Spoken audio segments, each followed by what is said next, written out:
Hello and welcome. This is Ashley's Heart Song, the place where we get out of the stress and back into our body, our life, and our business. When we tap into the song of our heart, that is when we master the mind and the stress that can steal our life. Welcome to today's show. We are on the Win-Win Women TV platform, and I am so happy you are here with me. We are continuing our summer series, our deep dive into your greatest power. And today we get to talk about the fifth part of this book, which is choosing happiness. And I want to remind you, as we're reading through this book, that this book was written back in the 50s. And it's written in that tense of, it speaks of man. Whenever it says man, know that that is the man of the earth, right? It is the creation of man. It is the physical form, which includes male and female. And so know that this is the way the book is written, because that was very typical back in the 50s.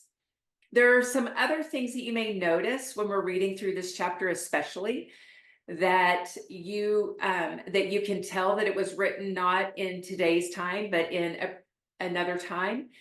And so it is a little more formal, and there's a different way of writing that was taking place then. So just know that there could be some interpretation that you might need to make in order to transfer the meaning of it into you in this moment of time. And that's always fun to do, because it expands our thinking. It expands us, and it helps us grow and elevate to an even greater height when we must use those cognitive skills, right? So let's have fun with that. And this book is Your Greatest Power by J. Martin Kohe. Today is the last chapter of the book, and it has been a journey. So if you have missed any of those other parts of this book, then please know that those replays are on my show page at winwinwomen.tv, and it's /Ashley's-heart-song, I believe is the way it is, or it could be Ashley's Heart Song, all one word. But you can find all my replays there, or you can go to YouTube.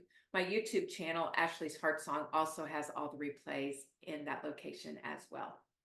All right, so before we dive into this fabulous book, let's check our vitality score. Each week, we want to check in and just see, how are we mentally, physically, emotionally, and spiritually, so we can have an idea of what we need to work on this week in order to help us level up and go beyond even where we would love to go. So mentally, where are you this week on a scale of 1 to 10? 1 being stinking thinking, 10 being on point positivity. That's a 10. All right, write down your number. You could be a 5. You may be middle of the road, but write down anywhere on that scale. Now, emotionally, between 1 and 10, 1 being you are moody, edgy, and just not nice to be with right now. Or you could be all the way up to a 10, where a 10 is you're in harmony. It is harmony is a 10. All right, so anywhere on that spectrum, write down your number. Now, your physical body. Physically, how are you today? 1, there is no energy whatsoever. You want to go back to bed. 10 being, oh my gosh, you've got enough energy to get you through the day, and you're going to have to do a sleeping qigong in order to get yourself to sleep tonight. So where are you on the spectrum of 1 to 10? All right. Then we have the spiritual use, your spiritual essence. Spiritually, are you connected? Are you aligned? Are you walking in faith? You could be a 1, and that is totally disconnected, or you could be a 10, which is that walking in faith, completely aligned. You're connected. So where are you on that spectrum? Tally up your score, and high score is a 40. And so know that in order, when we are on this journey of self-discovery, of personal growth, we are wanting to get our number closer to a 40. So if you are below a 30, then really look and see, okay, what areas do I really need to pay attention to, because the life is screaming at you. Or if you're above a 30, into the 40, then this is going to be a fun time for you to go and to be able to pick and choose which area you would love to donate some time to this week in order to help level up that score. All right. So those numbers are not for judgment. They're not for anything in the negative side. It is all for personal growth so that you have a better idea of where you're at with your whole being, because you are not just a physical body, you're an emotional body, a mental body, a spiritual body, and the physical body is your temple. So how are you caring for that temple also goes into that physicality of you. And we will get more into that on some upcoming shows, so stay tuned for that. But right now, let's move into Your Greatest Power by J. Martin Coe.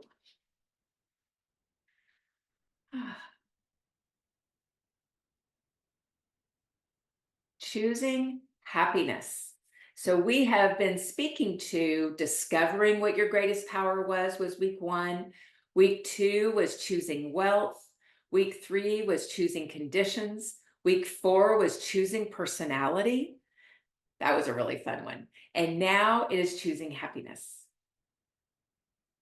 Almost everyone could find himself 100 to 500% happier if he could recognize and realize that he possesses this greatest power, the power to choose. So many people have a little happiness and then try to hang on to it. Some people, as soon as they find themselves a little happy, wonder what is wrong and especially begin to wonder if it will last. There was a play on Broadway in which the heroine walks out on the stage. She had just returned from her honeymoon and she states she is so happy she could just die. Just imagine, here is a person who is searching for happiness. Now that she has it, she could die. What a terrible misuse of the greatest power, the power to choose. Is it any wonder that we see so little happiness? Those who have it are so afraid that they cannot hold on to it, that they lose it almost as fast as they find it. Some time ago, a young man told us this story. He said, I was going with a young lady. We became very fond of each other. We decided to become engaged. So happy were we in our engagement that we decided to culminate our happiness in marriage. We were married. We fixed up a very attractive little apartment. In fact, it was the envy of all our friends. My wife was working, I was working, we had a car, we had a little money in the bank. We were really and truly living a heaven on earth. But from time to time, I would talk with some of my friends and they seemed to feel that it wouldn't last. They told me that it couldn't last. They would say, look at the Joneses, how happy they were the first few months of their married life. Look at them now, how much trouble and worry they have. Look at the Smiths. They were happy too the first few months of their married life. Look how unhappy they are now. I heard this so many times that I thought my wife and I were living an unnatural life instead of a natural one. That any day this heaven on earth marriage balloon would burst. I would go home after work to one of these people who said it was too good to last and say the same thing to my wife. Dear, this is too good to last. It is too heavenly. It just can't go on. Before long, things began to happen. My wife lost her job. I lost my job. We had to give up our car. We had to give up our beautiful little apartment that we had to fix up. We had to go back and live with mother on top of it all. My wife became a mother herself. What's the good of living, he cried out, if every time we get things straightened out, something comes along to spoil it. He wanted to commit suicide. He felt that if this is life, then you might as well end it now. We finally showed the young man that he had used his greatest power, the power to choose. He could have avoided all of this difficulty. We showed him that he did not have to choose to believe his friends, who told him that married happiness does not and cannot last. We told him about a wonderful statement that a woman wrote in her book that would have saved him all this difficulty. Florence Scovel Shinn, author of The Game of Life and How to Play It, and also Your Word is Your Wand, states in the latter book that nothing is too good to last. We explained to him that there isn't anything that will come along to spoil your life if you use your power to choose correctly.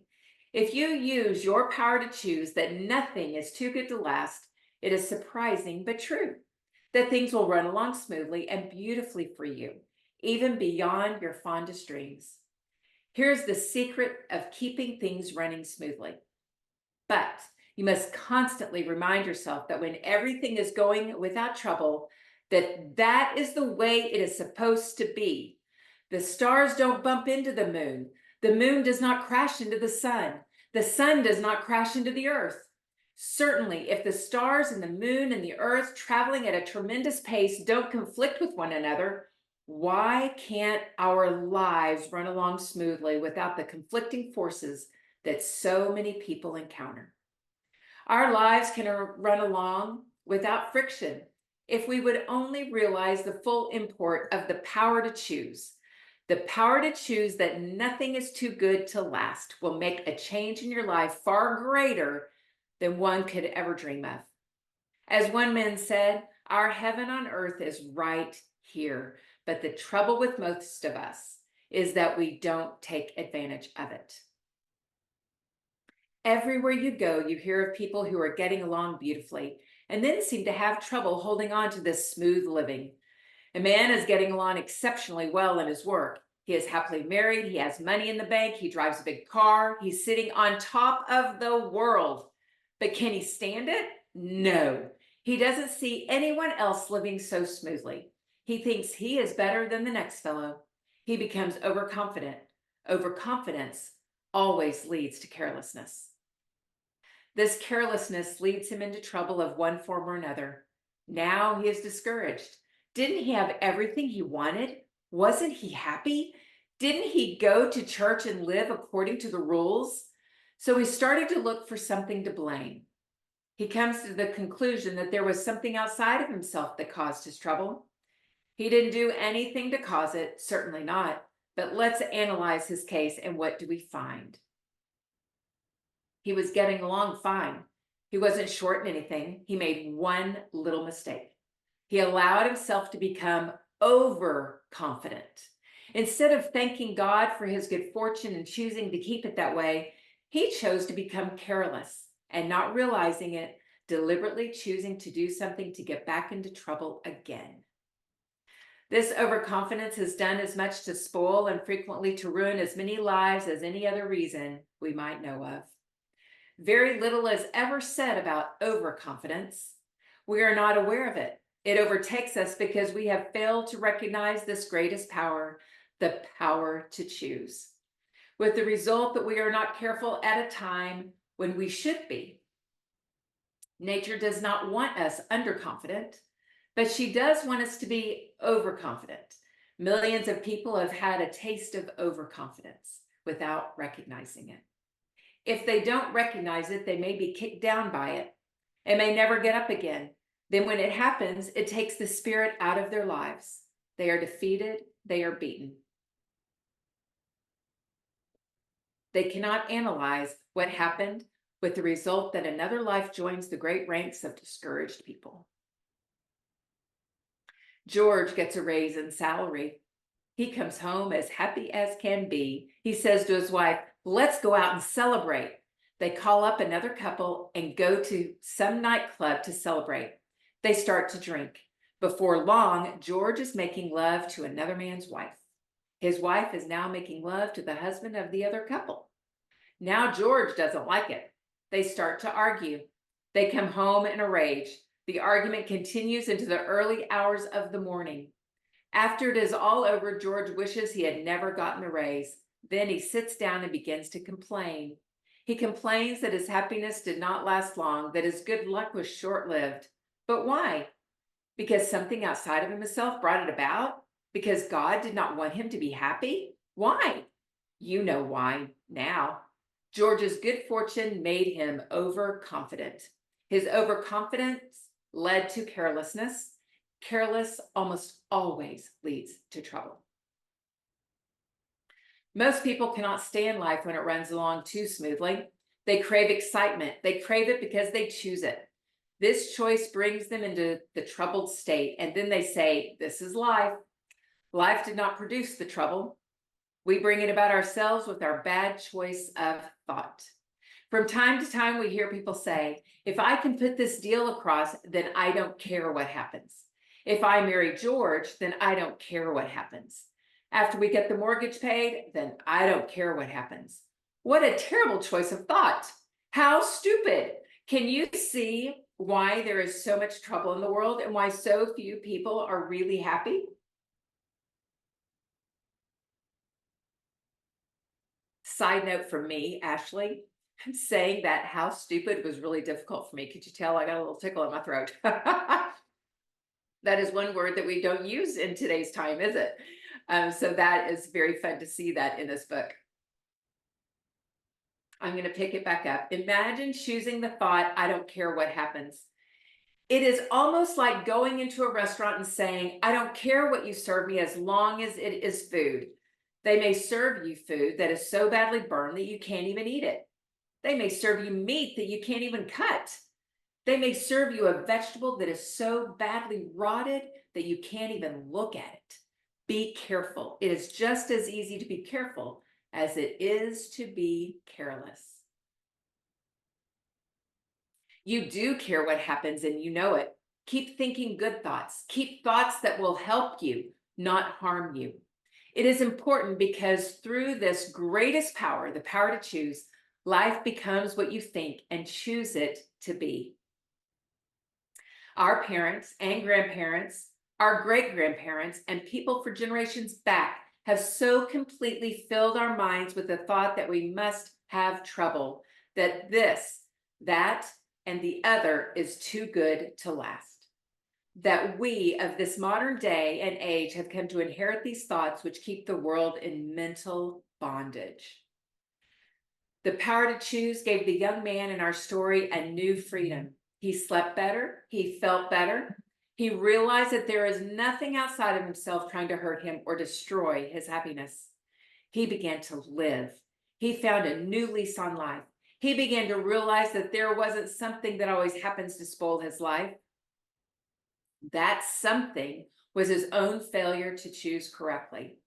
Once he realized this simple yet powerful force, his whole life changed. He knew that it was his own thoughts, his own choosing that caused his trouble and not some unforeseen force or power outside of himself. He wants us to read this again. He knew that it was his own thoughts, his own choosing that caused his trouble and not some unforeseen force or power outside of himself. All over the world, people choose to believe that if it isn't one thing, it's another. People everywhere are bewildered by the thought, if it isn't one thing, it's another. A man is working steadily. Everything is moving along without friction. Everything except his own thinking. He starts his mind into action. He says, yes, I am working now, but how long will it last? Before long, he's out of work. The grocery bills begin to mount. The back rent becomes a worry. Work is not in sight. His child takes sick. Then he takes sick. A big doctor bill faces him, together with all the other expenses of the household. The man has to go to the hospital. The hospital bill makes life even more uncomfortable. Finally, the man goes back to work. He begins to pay up his debts. He has just about straightened out and paid up on all his bills when something else appears. And so, with a few experiences of this kind, he becomes a confirmed believer in the thought that if it isn't one thing, it's another. During all this troubled period, he found himself carried away by his trouble and his troubled thoughts. He never did think clearly, mainly because he was never taught to think clearly, and he just never did learn to think clearly on his own. He had his acres of diamonds, but he never found them. He remained poor in his thoughts, and poor thoughts bring poor results. Had he discovered his greatest power, the power to choose, he would have then realized that most of his trouble was due to his own poor thinking. Then, if he had discovered that nothing is too good to last, he could have avoided his difficulties, and instead of expecting trouble, he would have expected his smooth-running life to continue. It isn't easy to live an easygoing life, even-going life, when we notice that everyone around us is filled with trouble, difficulties, and disappointments. However, when we begin to realize that those who are filled with troubles and difficulties are using their greatest power, the power to choose, and using it incorrectly, then we begin to understand why things happen the way they do. Is it any wonder that so many people knock on wood when things are going along nicely? The fear that it is too good to last is obvious and apparent. We must constantly remind ourselves that nothing is too good to last. And before long, we will begin to believe it. Even though, when enough of us begin to believe it and practice it, we will, just as Columbus discovered a new world in 1492, discover a new world of real living. Discover a new world of real living. One of the greatest of religious leaders, head of one of the large Eastern religions, said, "How can I be happy when the rest of the world is unhappy?" A very good question, and being a very wise man, he presented a very interesting problem. However, if we see no man happy, then we come to the conclusion that life is not meant to be happy. When we are happy for a short time, we must of necessity come to the conclusion that it is not meant to last. But why not? If this great religious leader had said instead, "Look at me, look how happy I am.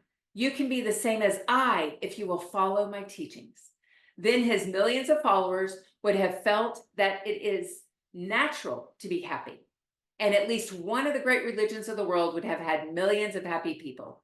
Again, we see that one man can change an entire group of people, running into the millions. Like many of our new inventions, no one thought of them before. Likewise, when Florence Shen came out with the statement, "Nothing is too good to last," people thought that happiness could not last because so few people had been able to demonstrate it. This great religious leader has the power to choose. He chose to believe that he could not be happy because the rest of the world was not. What was to stop him from choosing to set an example of happiness for his followers? Nothing but his own choice. The same conditions that prevail with an individual can also prevail with a whole country. So many people remember when everything in the nation was going along smoothly. Almost everybody was working. There was very little unemployment. People were buying new cars. Stocks were high. Property was high. Everybody seemed to be making money. Most people seemed to be riding on the crest of the waves. For a short period of time, it seemed as though the world was having one of the greatest periods of prosperity that it had ever seen. But many people, from the richest to the poorest, from the weakest to the strongest, from the lowest to the highest walks of life, began to feel that it was too good to last. Little by little, this thought began to fill the minds of people everywhere. Things began to change. People became cautious. Stocks began to topple. Banks began to close. Everywhere there was nothing but darkness and despair. A land that yesterday was prosperous was now thrown into the depths of depression, all because from the richest to the poorest, people felt that it was too good to last. What would have happened if these same millions of people who said it was too good to last would have used their greatest power and had chosen to believe that nothing is too good to last? They would have found a way to keep things running along smoothly. As one man said, this is truly a great country. When the country seemed to be at a standstill and was not going forward, the automobile came along and kept everybody busy and progressive. When we seemed to catch up with ourselves with the automobile and it seemed that everything would be at a standstill, the airplane began to pick up the slack in our production. Then when the airplane seemed to fill its need, the radio began to take up the slack. After the radio came television. This one man chose to believe that nothing is too good to last. Something good can happen just as easily as something bad. We must use this power to choose correctly, or it will work the very opposite of the way we would like to live life and like life to be. There are still millions upon millions of people in this world who have nothing. There are still millions upon millions of people on this earth who do not have a single change of clothing. Millions are not properly housed. The world as a whole is still unlearned and uneducated.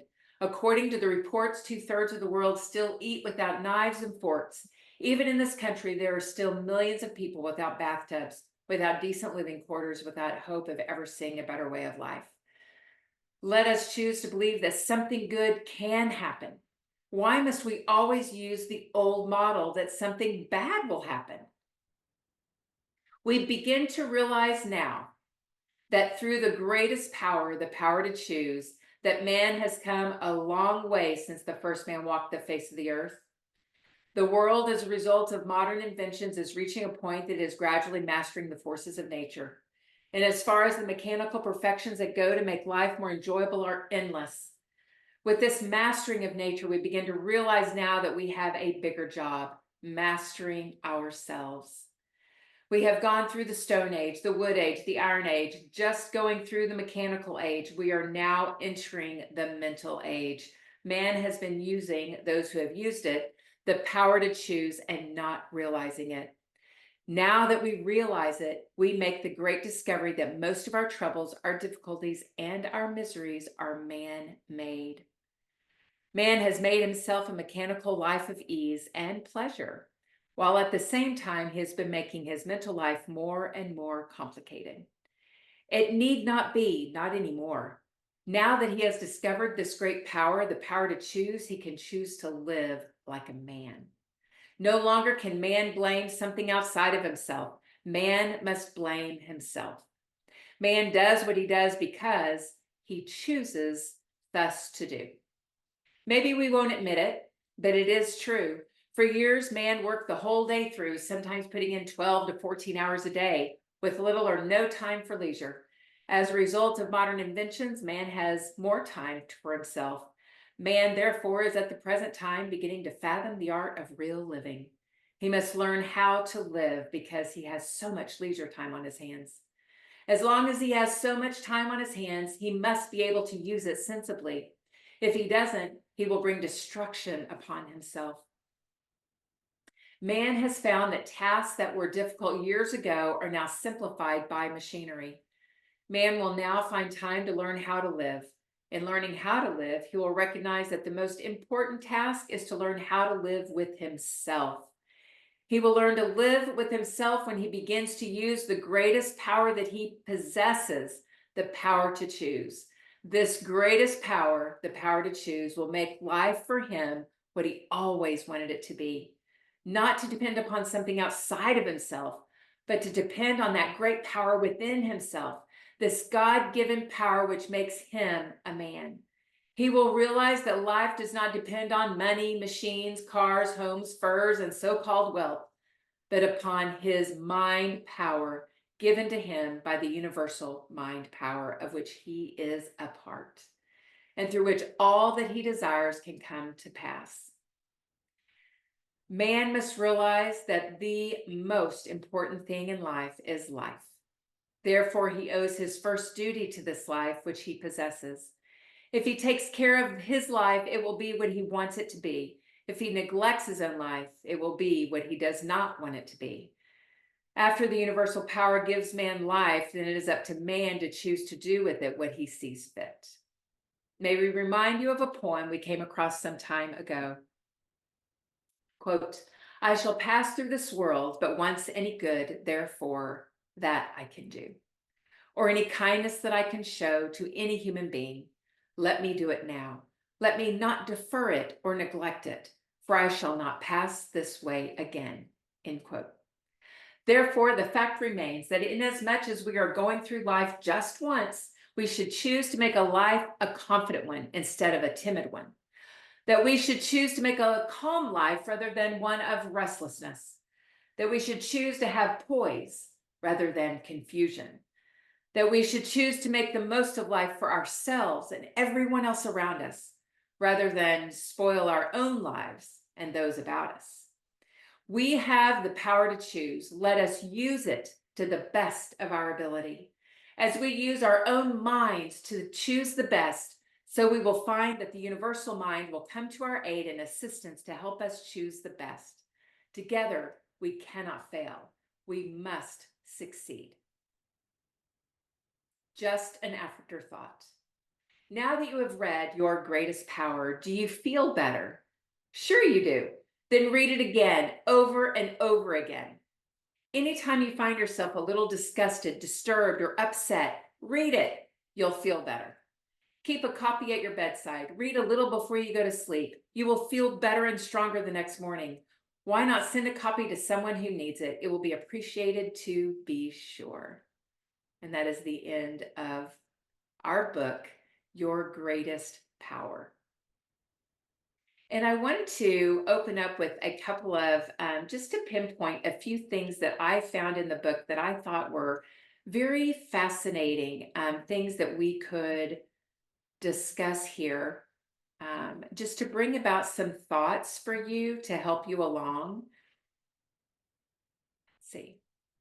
All right, so one of the first things that I wanted to bring into awareness on this was on that, just that simple statement. And it's so fun because my husband and I were speaking about this weekend, about those simple statements. And are those simple statements, like the woman in the book said, she is so happy she could die. You know, she's saying that with all this joy and stuff. How could that possibly work against her? But those simple statements, what I am discovering is those simple statements lead to other simple statements, and those simple statements compounded one on top of the other create the reality where our thinking is not choosing our greatest power. It is misabusing it. It's abusing it. Excuse me. It's abusing that greatest power, and it's using it incorrectly. So I find that fascinating that, you know, because in today's time, we say all these simple statements. I'm so busy, or, oh, I just don't have enough to do that right now. We say those simple statements, but inside of those simple statements is a lot of power. And that power is creating a reality that you don't want. If you say, I'm so busy, it's creating more busy for you to where you don't have time to do anything that you want to do.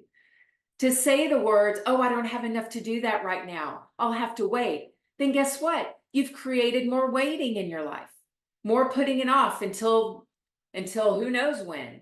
And it will be forever, because as long as you say that statement, you will not have enough and you'll have to wait each and every time. I find that truly, truly fascinating and fun to dissect. And then, pardon me. And then that statement that the writer who wrote Your Word is Your Wand, the statement, nothing is too good to last.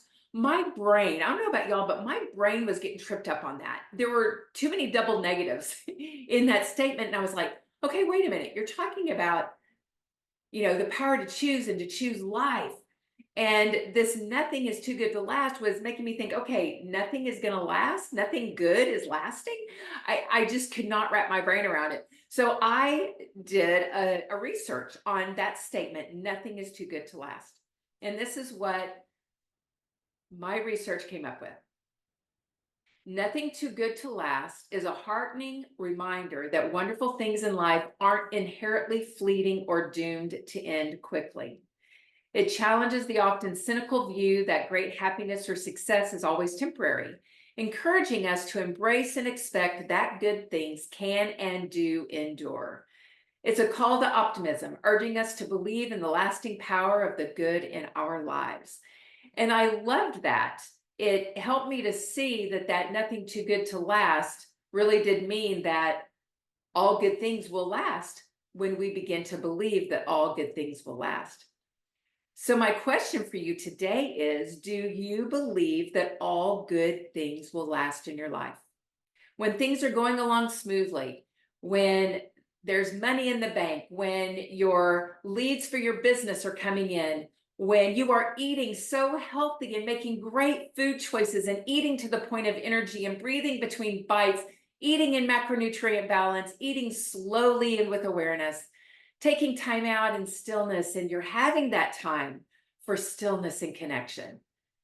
When all of that is going so smoothly in your life, your relationships with your kids, your spouse, your friends, your community.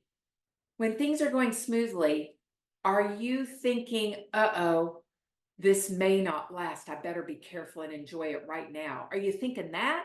Or are you thinking, this is the way it's supposed to be? This is life, and my life runs smooth. My life is a life of ease and grace. Thank you, Father. Thank you, thank you, thank you, God. I am so fortunate that my life is a life of ease, that all good things come my way. Everything that happens to me is a gift from God that leads to more joy and more abundance in my life. Is that your thought? Is that your belief? Is that the faith you're walking in? Because when we do that, according to this power to choose, your greatest power, the power to choose, according to this book, and many other things that we're reading and talking about on this show, that when we tune into that, everything that happens to me is a gift from God. My health, my vitality. I eat in accordance with the mission of my life, the mission of my heart. I eat so that I have the nourishment and the energy and the vitality to walk my path. When we are in that frame of mind and that choosing, then things begin to go in the way and in the direction in which we want to live our life. So this week, I challenge you to be the observer of your thoughts, the observer of the words that come out of your mouth, the observer of how things are playing in your life, and who are you being and what are you saying, and what little sentences, things that those simple statements that we think are harmless, what are you saying that you think is harmless that could really be creating the reality you're living in, which is knee deep in a muck puddle? If you are knee deep in a muck puddle, then you are saying simple statements often enough, and they are accumulating and creating the reality you're living in right now. Wow, that's mind-blowing, isn't it? It is so mind-blowing. I challenge you this week to look at your words. Look at the statements that you're saying. Be the observer in your life and see what simple statements are you saying that are creating a reality you don't want to live.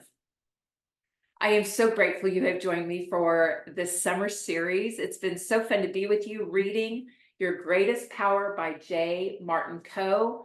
I have so loved this time with you. Stay tuned. We have more coming.